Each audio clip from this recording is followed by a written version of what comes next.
President Donald Trump says his missile defense shield, what he refers to as the Golden Dome, will include Canada. I'm pleased to announce that we have officially selected an architecture for this state-of-the-art system that will deploy next-generation technologies across the land, sea, and space, including space-based sensors and interceptors. And Canada has called us, and they want to be a part of it. Donald Trump is furious again. And this time, the fight isn't about rare earth metals or Greenland.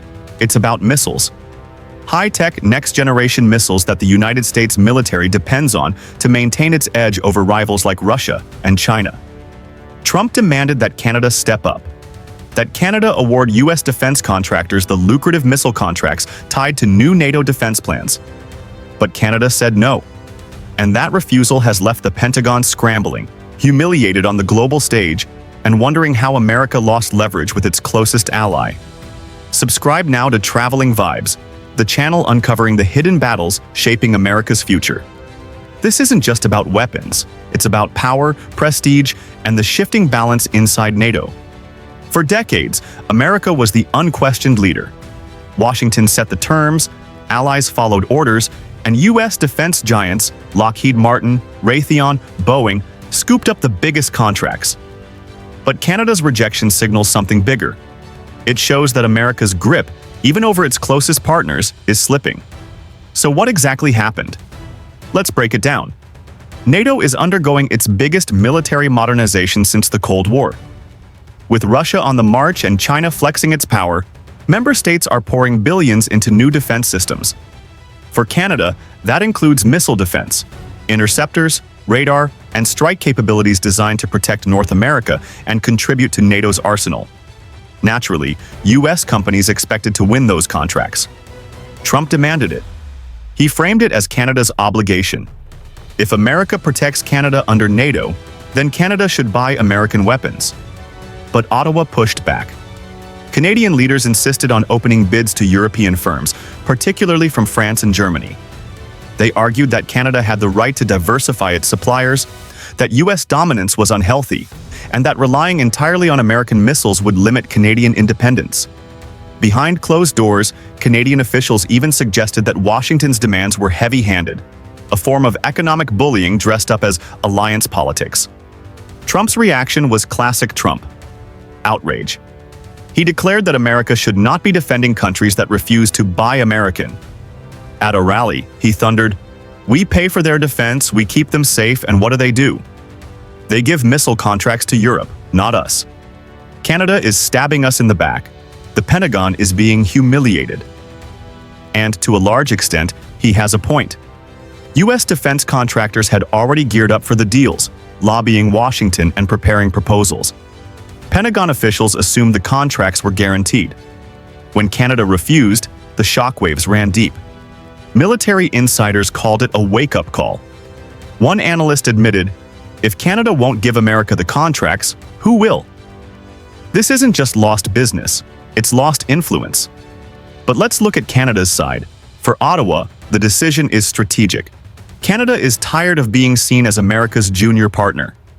By splitting contracts with European firms, it builds goodwill in NATO beyond Washington. It sends a message: Canada can make its own choices, chart its own course. And with the European Union pushing hard to grow its defense industry, Canada sees opportunity. Why tie itself entirely to U.S. suppliers when Europe is offering advanced technology, competitive pricing, and political benefits? The bigger picture is even more worrying for Washington. If Canada, America's closest ally, its neighbor, its NORAD partner, can say no, what does that signal to the rest of NATO? Countries like Germany, Poland, and even Turkey are already buying weapons from non-U.S. sources, including China and Russia in some cases. The monopoly that U.S. defense contractors once enjoyed is breaking down, and Canada's refusal is the clearest sign yet. Trump, of course, frames it as betrayal. He says America is being taken advantage of. He accuses Canadian leaders of disrespecting the U.S. military, of humiliating the Pentagon, and of undermining NATO unity.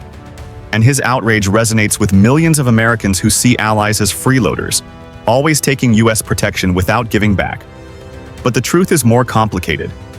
America's dominance is slipping not just because allies are ungrateful, but because U.S. leverage has weakened. Decades of overreach, economic strain, and political dysfunction have eroded Washington's authority. Allies now feel freer to say no. Canada's rejection is a symptom of that decline. And let's not forget, Canada has its own defense industry to protect. Canadian companies want a piece of the contracts too. By rejecting Trump's demand, Ottawa is also protecting jobs, technology, and sovereignty. For Canadian leaders, standing up to Washington isn't just about pride. It's about politics at home. The Pentagon, meanwhile, is caught in the middle. Generals know they need Canadian cooperation for Arctic defense, for NORAD, for NATO. But every time Trump lashes out, it makes cooperation harder. Canadian officials bristle at the insults. European allies rally to Canada's side.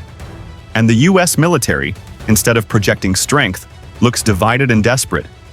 This is the humiliation Trump is pointing to. Not just the contracts themselves, but the bigger picture. America no longer commands automatic obedience. Even Canada, the ally most closely tied to U.S. defense, is breaking ranks. And the consequences could be enormous. If more allies diversify away from U.S. weapons, America's defense industry will lose billions. Jobs will vanish. Technological leadership could erode. And, most dangerously, U.S. influence in NATO could collapse. The alliance that Washington built and dominated for 70 years could become fragmented, with multiple power centers competing for control. Trump's fury is raw, but behind it lies a grim truth. America is at risk of losing the very thing that made it a superpower. Not just military might, but the ability to set the rules, to dictate the terms, to lead without question. Canada's refusal is a reminder that the world has changed. For ordinary Americans, this may seem far away. Missile contracts? NATO bids? Why should it matter? But it does. Defense contracts mean jobs in states like Texas, Alabama, and Arizona. They mean money flowing into local economies. And they mean America retains its edge in a dangerous world. When those contracts go abroad, Americans lose more than money. They lose security, prestige, and the sense that their country still leads. Trump is making sure his supporters see it that way.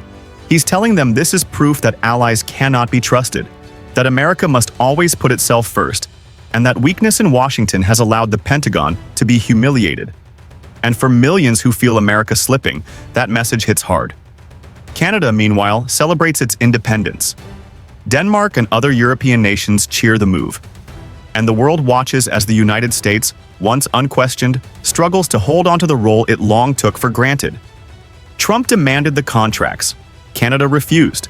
The Pentagon was humiliated, and America's future as the leader of NATO, it now hangs in the balance. This is Traveling Vibes. Subscribe for more in-depth investigations into the battles that shape America's destiny. Because the headlines only scratch the surface. But we take you deeper.